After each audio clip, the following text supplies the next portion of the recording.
Hey, what's up guys? I'm KBHD here, and as you can already tell, I am out here in Las Vegas for CES 2020. And there's actually some good stuff here already, as you've seen from my tweets, but I want to share something cool with you while I'm out shooting some of the other good stuff. So OnePlus is here with a concept phone. So they're calling this the OnePlus Concept One, and it's in partnership with McLaren. They are not planning to sell this exact phone as it exists here, and they don't have a date for when this tech could end up in a phone potentially, but they're showing it off. Like, this is pretty much classic CES. It's a concept of something cool in tech that you might not ever sell, but if you do, then that would be cool. But what better time to show off something and make a nice little wave of press? So, the OnePlus Concept One. Under the hood, it's essentially a OnePlus 7T Pro.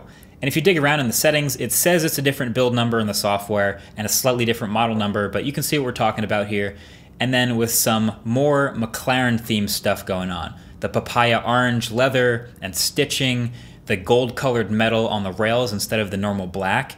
But for the main piece, the main reason why this is a concept is the disappearing and reappearing cameras on the back. It's pretty cool.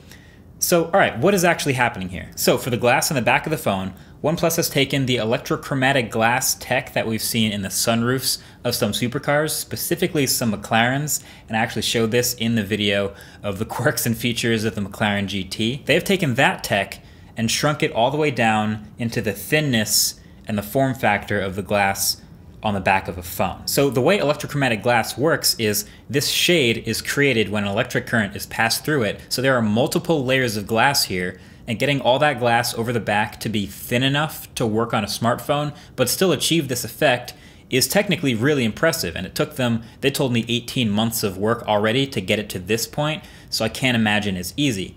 Now, if you look closely, or at the right angles, you can still actually kind of see the camera lenses here and there through the glass, so it's not completely 100% opaque. It's more like 90-something% to me, it seems. But it's pretty clearly better looking when it's darker. It's overall sleeker when that shade is closed. And to me, it just makes the phone look better. It looks cleaner that way. And then open up the camera app, and 0.7 seconds later, you've got yourself a working camera that's totally see-through. And it almost makes this like animated looking cross dissolve sort of effect when the camera app opens, which is neat. So I was having my fun opening and closing it, turning it on and off, seeing it sort of hide the camera and reappear. But bonus feature for my fellow video nerds, it can also act as ND. So if you're outdoors or in a bright environment, you can actually go into Pro mode in the camera app, and up in the corner on the Concept One, you have this ND button. And if you press that, the shade will give you 3 stops of ND from this electrochromatic glass. Kind of like sunglasses for your camera, as you've probably heard it called, which can be really useful in video if you don't want to mess with shutter speed to lower your exposure. So you can actually see it working here as the ISO goes up and down from 320 to 1250 as I turn it on and off. So it's definitely really effective. Now, it's not variable ND or anything crazy like that. It's just basically a yes or no to one level of ND. But hey, 3 stops of physical ND built into a camera phone.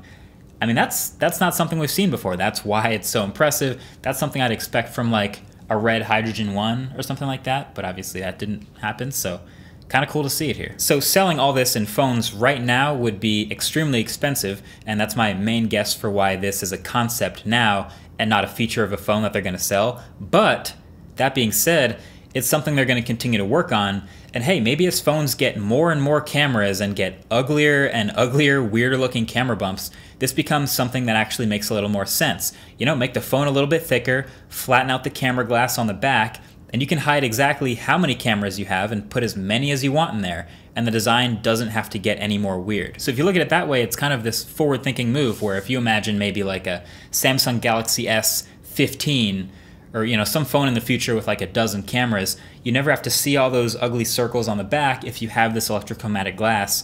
Then you can just put as many cameras in the smartphone as you want, and it'll always look sleek on the back. So I thought this was fascinating. Either way, that's it for this one. Just a quick hands-on and a first look, but definitely be sure to follow on Twitter and get subscribed, of course, already if you haven't, for more CES stuff coming up. Thanks for watching, and I'll catch you guys in the next one. Peace.